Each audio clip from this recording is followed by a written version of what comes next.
Men and, of course, women of action are favored by the goddess of good luck. Hello, this is Palmer the coach, and welcome to the Coaching Minute.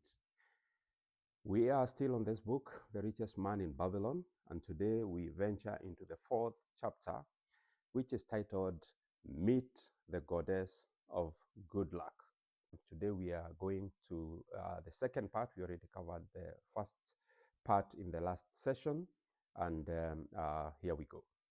They asked Akkad, you are the richest man in Babylon.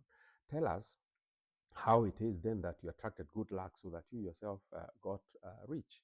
And this is what Akkad told them. I look to find her, that is the goddess of good luck, not in the gaming tables or the races where men lose more gold than they win, but in other places where the doings of men are more worthwhile and more worthy of reward. In tilling the soil, in honest trading, in all man's occupations, there is opportunity to make a profit upon his efforts and his transactions.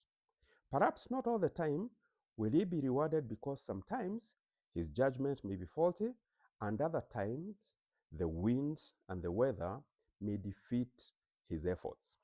Yet, if he persists, he may usually expect to realize his profit.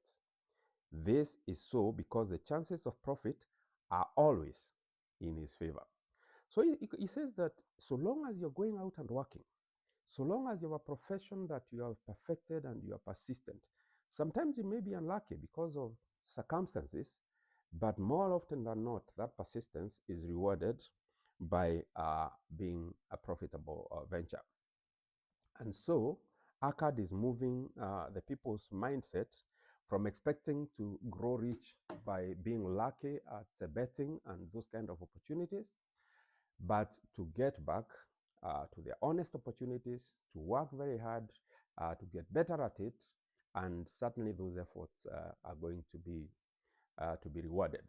And the discussion then veers on to how these professions can make you rich. And one of the things that arises from this chapter, which I would urge everyone of us to read, is that people delay at seizing the right opportunities when they come. And they again discuss examples, and one of them is a young man, no longer young, but somebody who says when they were young, their father told him about a venture by the son of one of his friends, who had proposed to buy a huge piece of land, put in irrigation infrastructure, subdivide that land and sell, so that people then could grow crops and make money. And he believed that after improving the land that way, he could sell at a profit. And the son just delayed and said, no, I have a few other things I'd like to do with my money right now. I need good clothes, I need to drive a good car, so I will do that at some point. And the opportunity passed, and of course, finally, those who were in that company sold the land for a major profit, and they were rich now. Another one delayed in buying flocks of sheep that were being offered at a very good profit, because somebody was in a hurry to sell. And he said, let me wait until morning when I can count and see those sheep. And by morning, other traders came and picked all of them, and they sold them at 4 times the price, and they missed the opportunity.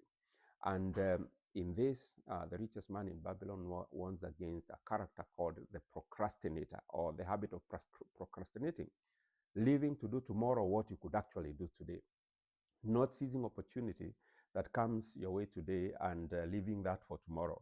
And often that tomorrow doesn't come or doesn't find you with opportunity.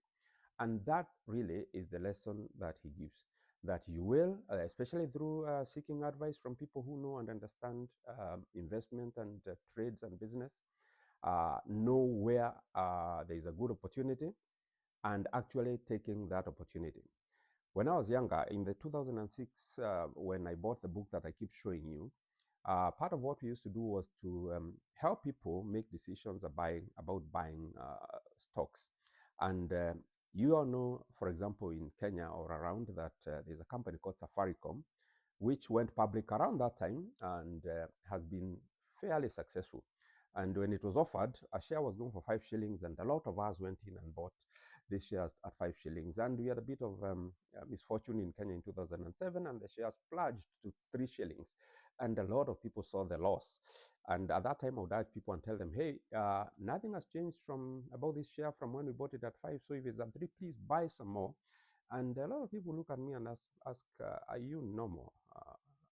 And long story short, today that share of Safaricom is being sold by the government to the other owners of Safaricom at 34 shillings a share.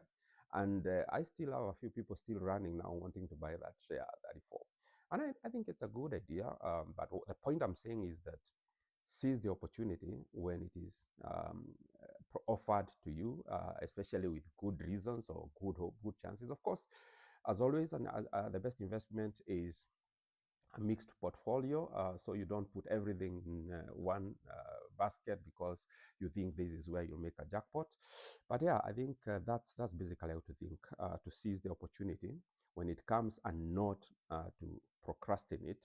And finally, that is how the richest man in Babylon thinks that men are favored by the goddess of good luck by taking the right action, not procrastinating, and seizing opportunity when it comes. And the clincher for that chapter is the truth is this: good luck can be enticed by accepting opportunity. Those eager to grasp opportunities for their betterment do attract the interest of the good goddess. She is ever anxious to aid those who please her. Men of action, and of course women of action, please her best. Action will lead thee forward to the successes thou dost desire. Men of action are favored by the goddess of good luck. That then is the coaching minute for today. As always, reach out for a helping hand, and if you can, hold someone else's too.